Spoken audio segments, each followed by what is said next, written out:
ଶୀତ ଦିନ ସରିବା ଆଗରୁ ଥରେ ବନେଇ ନେବା ଗାଜରର ହାଲୁଆ, କାରଣ ଶୀତ ଦିନରେ ହିଁ ମିଳିଥାଏ ଲାଲ ଲାଲ ଫ୍ରେଶ୍ ଗାଜର।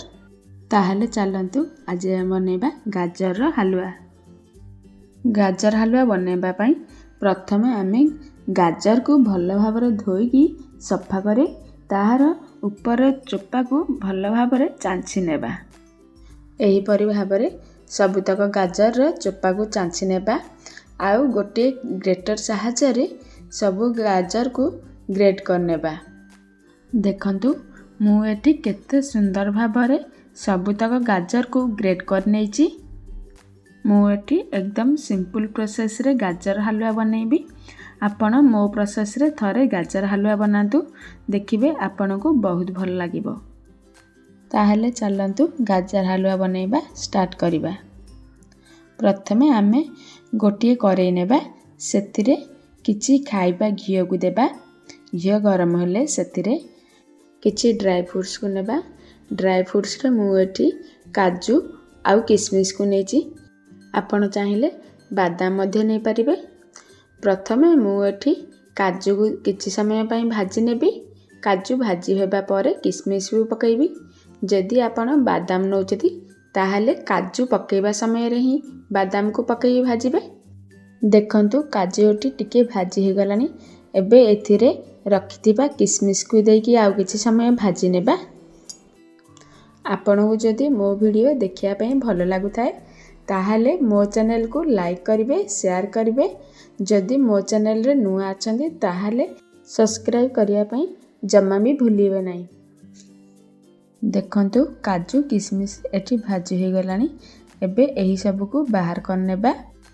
ପୁଣି ସେଇ କରେଇରେ ହିଁ ଆଉ କିଛି ଘିଅକୁ ଦେବା। ଘିଅ ଗରମ ହେଲେ ଗ୍ରେଟ୍ କରି ରଖିଥିବା ଗାଜରକୁ ଏଥିରେ ଦେବା। ତ ଏବେ ଗାଜରକୁ ହାଲକା ଟିକେ ଭାଜି ନେବା, ବେଶୀ ନୁହେଁ, ଗାଜର ହାଲକା ନରମ ହେବା ଯାଏଁ ଭାଜିବା। ଗାଜର ହାଲୁଆ ବନେଇବା ପାଇଁ ଟିକେ ଟାଇମ୍ ଲାଗିଥାଏ। ଯେମିତି ଗାଜର ହାଲୁଆ ବନେଇବା ପାଇଁ ଟାଇମ୍ ଲାଗିଥାଏ ସେମିତି ଖାଇବା ପାଇଁ ମଧ୍ୟ ବହୁତ ଭଲ ଲାଗିଥାଏ। ଦେଖନ୍ତୁ ଗାଜର ଏଠି ହାଲକା ଭାଜି ହୋଇଗଲାଣି। ଏବେ ଏଥିରେ ରଖିଥିବା କ୍ଷୀରକୁ ଦେବା। ଦେଖନ୍ତୁ ମୁଁ ଏଠି ନର୍ମାଲ କଞ୍ଚା କ୍ଷୀରକୁ ଏଠି ଦେଇଛି। ଯଦି ଆପଣଙ୍କ ପାଖରେ ଫୁଟିବା କ୍ଷୀର ଅଛି ତାହେଲେ ତାକୁ ମଧ୍ୟ ଏଥିରେ ଦେଇପାରିବେ। ଏବେ ଏହି ସବୁକୁ ଭଲ ଭାବରେ ଗୋଳେଇକି ମିଶେଇ ନେବା। ମିଶେଇକି କିଛି ସମୟ ପାଇଁ କଭର କରିନେବା। ଆପଣ କଭରକୁ ମଝିରେ ମଝିରେ ବାହାର କରିକି ଭଲ ଭାବରେ ଘାଣ୍ଟି ନେବେ। ତ ଚାଲନ୍ତୁ କଭରକୁ ଏଠି ବାହାର କରିନେବା। ଆଉ ଦେଖନ୍ତୁ ଗାଜର ଏଠି ସିଝିଗଲାଣି, କ୍ଷୀର ମଧ୍ୟ ଶୁଖିଗଲାଣି। ଏବେ ଏଥିରେ ଚିନିକି ଦେବା। ଆପଣ ଯେତିକି ମିଠା ଖାଇବାକୁ ପସନ୍ଦ କରୁଛନ୍ତି ସେହି ହିସାବରେ ଚିନିର ମାତ୍ରାକୁ କମ୍ ବେଶୀ କରିପାରିବେ। ମୁଁ ଏଠି ସ୍ୱାଦ ଅନୁସାରେ ଅଳ୍ପ ଟିକେ ଲୁଣକୁ ଦେଇଛି। ଆପଣ ଚାହିଁଲେ ଲୁଣକୁ ଦେବେ କିମ୍ବା ସ୍କିପ୍ ମଧ୍ୟ କରିପାରିବେ, କାରଣ କେହି କେହି ଗାଜର ହାଲୁଆରେ ଲୁଣକୁ ଦେବାକୁ ପସନ୍ଦ କରନ୍ତି ନାହିଁ। ତେଣୁକରି ଆପଣ ଚାହିଁଲେ ଲୁଣକୁ ଦେବେ କିମ୍ବା ନ ଦେଇପାରିବେ ମଧ୍ୟ। ଏବେ ଏହି ସବୁକୁ ଭଲ ଭାବରେ ମିଶେଇ ନେବା। ଦେଖନ୍ତୁ ଚିନି ଦେବା ଦ୍ୱାରା ଏଠି ଗାଜରରୁ ପାଣି ବାହାରି ଯାଇଛି। ତ ଏହି ପାଣି ସବୁ ଶୁଖିବା ଯାଏଁ ଆମେ ଆଉ କିଛି ସମୟ ଗାଜରକୁ ଭାଜି ନେବା। ଦେଖନ୍ତୁ ମୁଁ ଏଠି ଗାଜର ହାଲୁଆ ବନେଇବା ପାଇଁ ନନଷ୍ଟିକ୍ କଡ଼େଇ ୟୁଜ୍ କରିଛି। ଯଦି ଆପଣ ନର୍ମାଲ କଡ଼େଇ ୟୁଜ୍ କରୁଛନ୍ତି ତାହେଲେ ଗାଜର ହାଲୁଆ ଲାଗିବାର ଚାନ୍ସେସ୍ ଥାଏ। ତ ଏହି ସମୟରେ ଆପଣ ଏଥିରେ ଆଉ କିଛି ଘିଅକୁ ମିଶେଇ ନେବେ, ତାହେଲେ ଗାଜର ହାଲୁଆ ଆଉ ଲାଗିବ ନାହିଁ। ତ ଦେଖନ୍ତୁ ହାଲୁଆରୁ ସବୁ ପାଣି ଏଠି ଶୁଖିଗଲାଣି।